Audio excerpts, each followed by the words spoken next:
My name is Clinton Morris, and this is my Analyzing Mass Media and Popular Culture presentation. I decided to do mine on Sports Illustrated. Everyone knows Sports Illustrated, whether you don't like sports or are the avid sports watcher. The name is famous. Everyone knows it. From a distance, SI looks like it wants to bring in the avid sports fan. Talks about many different types of professional athletes from their lives to the field they play on to what type of athlete they are, how they work on the field. Talked about certain hot topics that are happening across the sports world, whether it be somebody being hurt, somebody getting suspended, somebody reaching for a record. It even has the swimsuit edition for the young boys that are trying to target. Everyone knows about Sports Illustrated Swimsuit Edition. We all know it. To me, the actual selected target audience for this magazine, besides the swimsuit edition, would be the middle-aged white male. To me, and I'll talk about it with Caitlin Clark. Um, she's a polarizing figure, politically and and gender and racial. From the types of ads, which are vessel golf bags and golf equipment, Fortnite video games wanting to sell their new player, which was Superman. And the website's linked to baseball teams to sell their apparel and tickets to games. That, to me, also because it's baseball season, is kind of why they portray all these ads greatly. They make me want to buy a new golf bag, and I just got a new one less than 2 years ago. They even have articles that will reel in the average white middle class male. If anyone has been following the Caitlin Clark and Angel Reese drama, they have an article in here names Becoming Caitlin Clark, How the Fever Stars Shifted the WNBA Landscape. Those two have been, in my opinion, and from some of the things that I watch, racially divided the WNBA. That's why I think Sports Illustrated is towards the white middle class male.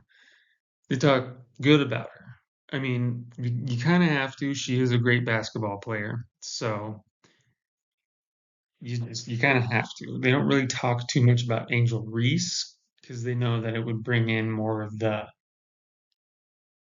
dislike towards the sport or towards her, and not the positive towards Caitlin Clark.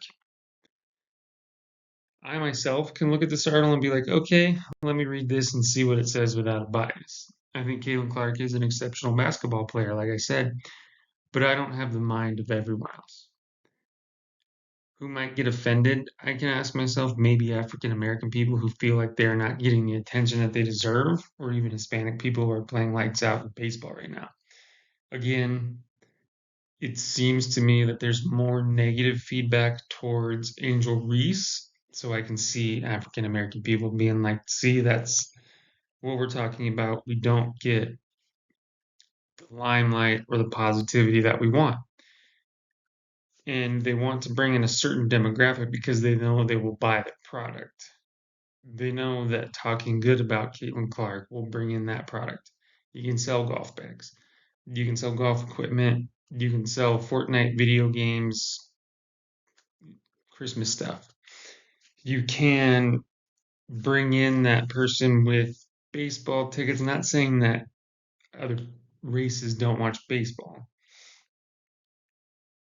And here's a little clip from there. Caitlin Clark broke women's basketball in the best way possible here, but also in ways that are deeply confounding to Clark and those around her. Because Sheila Johnson, co owner of the WNBA's Washington Mystics, appeared on CNN and Slam Time magazine for featuring Clark as its Athlete of the Year. No, really, that happened.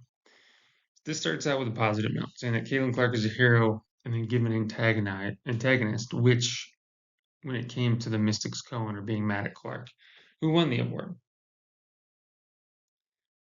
These are taglines and points being aimed to get the middle class white male to look at Clark and say, why are they being so harsh on her? The reason I do not know, I just know who they are trying to target with their magazine. And with its concepts, I've chosen material culture, the objects associated with a cultural group, such as tools, machines, utensils, buildings, artwork, any physical object to which we give social meaning. They want their vessel golf bags, they want their golf equipment, and then Sapir-Whorf hypothesis, this idea that language structures thought and that ways of looking at the world are embedded in language. They use simple language that talk positively with Caitlin Clark, like how she's shaping the WNBA, how she's making it more popular. Values, ideas about what is right or wrong, good or bad, desirable or worthy in a particular group. They express what the group cherishes and honors. Middle class white males, mostly conservative, value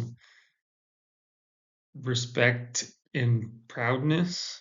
And you can see that in this article. Socialization, the process of learning and internalizing the values, beliefs, and norms of our social group, by which we become functioning members of society. It shows that, again, that certain group values and believes that this is normal in their social group, that this is something that should be happening. Impression management, the effort to control the impressions we make on others so that they form a desired view of us in the situation they use, or in the situation, the use of self presentation and performance tactics. The magazine is doing it perfectly. They want to bring in that certain group. They want to talk about Caitlin Clark. They want to talk about WNBA, how they want to get WNBA out there. And it's helping. More and more people are watching it. And again, it's helping. And here's my references, and that's my slideshow. Have a good one.